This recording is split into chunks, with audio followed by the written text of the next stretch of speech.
Hey, what's going on? Taha Photo here and welcome back to the channel. Today we are shooting Minimalist Street with the INSTAX Mini 8.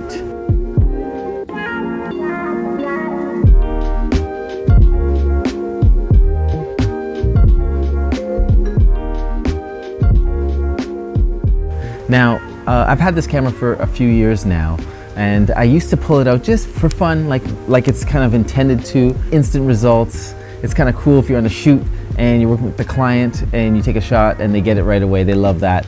But I started to use it as a street tool because it presented a lot of challenges, which I was all for. You got to find inspiration, motivation, new ways to be creative.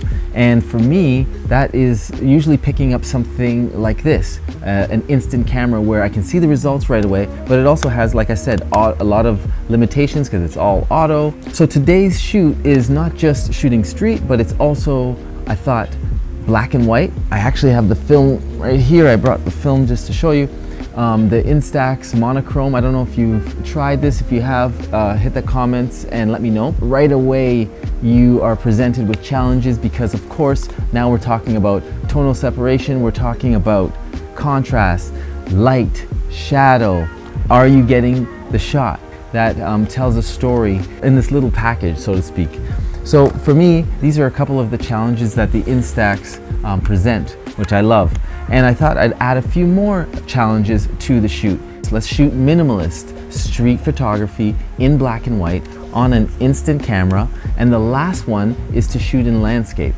So a classic instant frame is usually shot in portrait mode. It's for portraits, so you can kind of see that you would just shoot that like that. But why not shoot it this way? Landscape, you get a little bit more real estate. It's already a tiny frame, so to have a little bit more in my composition or in my frame is a welcome addition to me. So let's check the video, see how I did 10 frames with the INSTAX Mini 8 in Scarborough, shooting pretty much all day. Let me know your thoughts on these images. Let's go.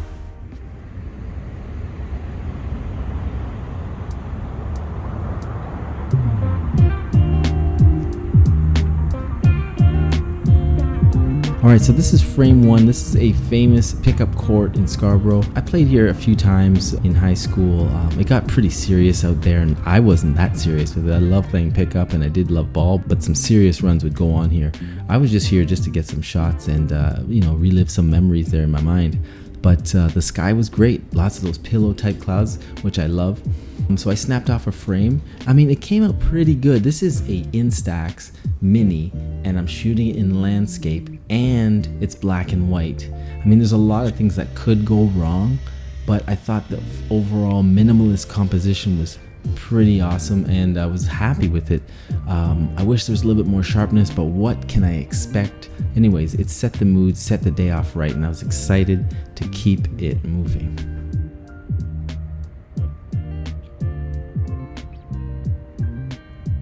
Alright, as we proceed, we continue through this little journey of 10 frames. This is Kennedy Road, which is a known area for like furniture and some tech and just kind of independent big box. Yeah, that makes sense. And so I pulled over because I saw this Vietnamese restaurant. I love the roof, or the actual restaurant itself is very 70s / early 80s, and I also loved the fonts. Now, something that I did learn from taking this image, it's pretty hard to frame with the INSTAX Mini, especially in landscape. Your eye line is changing a little bit, so you're gonna catch stuff that you probably don't want in the frame. So you really got to get used to that viewfinder and like making an adjustment. And that's why you see that van off to the left. I did not want that in the image, and I got it in the image because I just didn't frame it correctly when I was looking through the viewfinder. So something to make a note, but hey, I'm learning. Still pretty proud of the final result for frame number 2.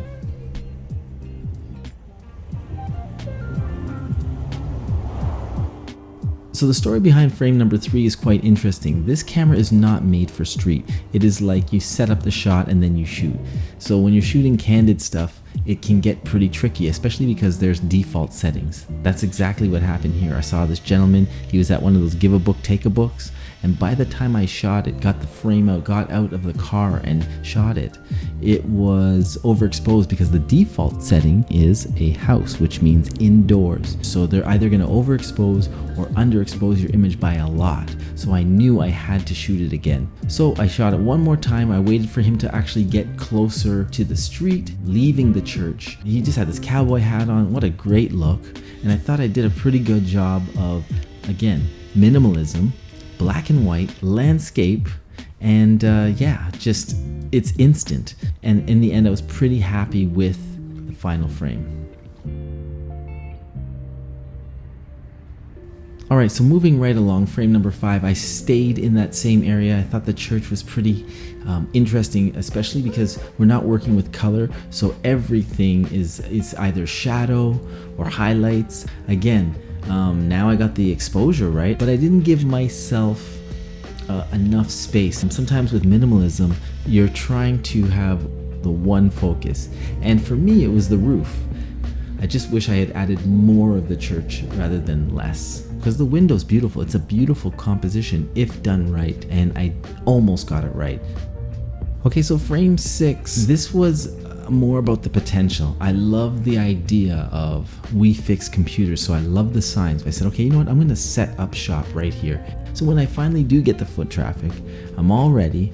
I had an idea of this lady that she had her bags on this final frame. You can kind of tell I left it on the default setting, which meant I left it on indoors, so it overexposed my image. I was a little disappointed. I didn't want to lose my momentum. I didn't want to lose the excitement I had from shooting. So sometimes you don't get it and you make a mental note and then you get better the next time. I think that's what I did with this image.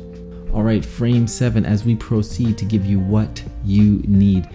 This is a straightforward minimalist composition. You have the car, you have the tree, and you have the white wall. You can't really do it justice in the video, but the framing, I thought this is perfect. Can't go wrong. The car was nice. The tree was the perfect height. My only complaint when I actually looked back at the final image was I wish I had made that adjustment again with the framing, because that car on the left really bothered me for a minimalist composition. I wish I just didn't have that car in there, so I should have cheated a bit to the right in the viewfinder, but you can't win them all.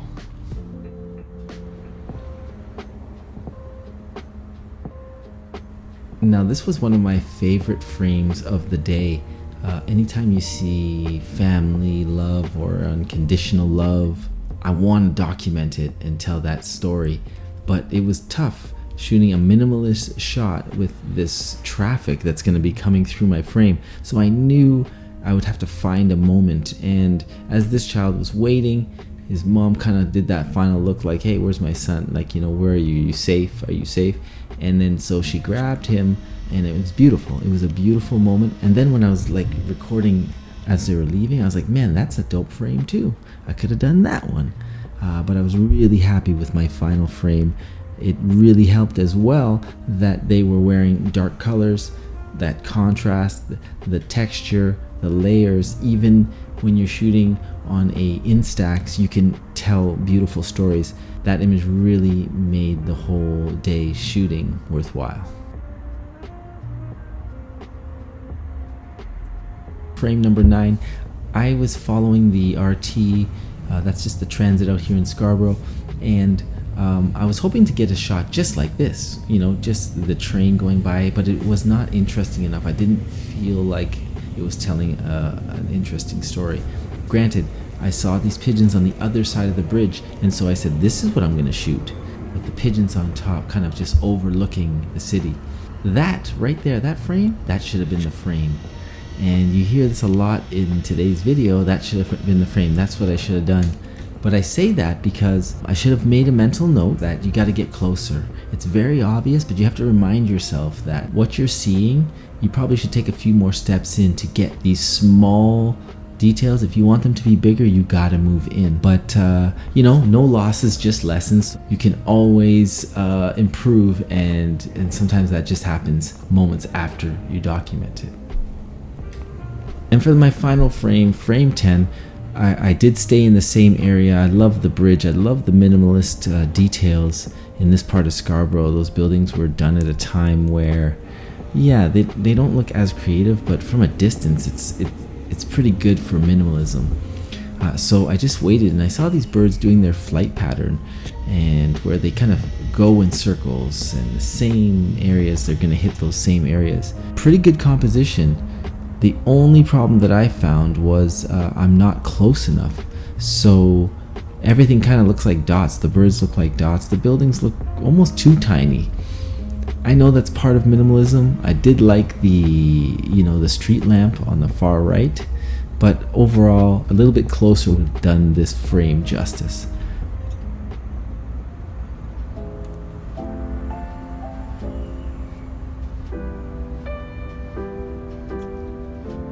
So here's the thing with Minimalist Street. What did I learn today? Well, I definitely was challenged. Shooting in black and white's already a challenge.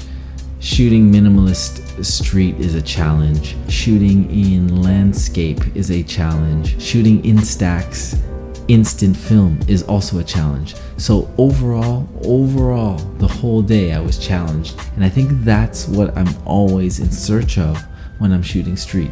As long as you're learning, I think you're kind of going down the right path, and that journey takes some time. But today was a good example that it is possible. If shooting street, if you challenge yourself, you can find beauty in the mundane, beauty in the minimalist approach to street photography.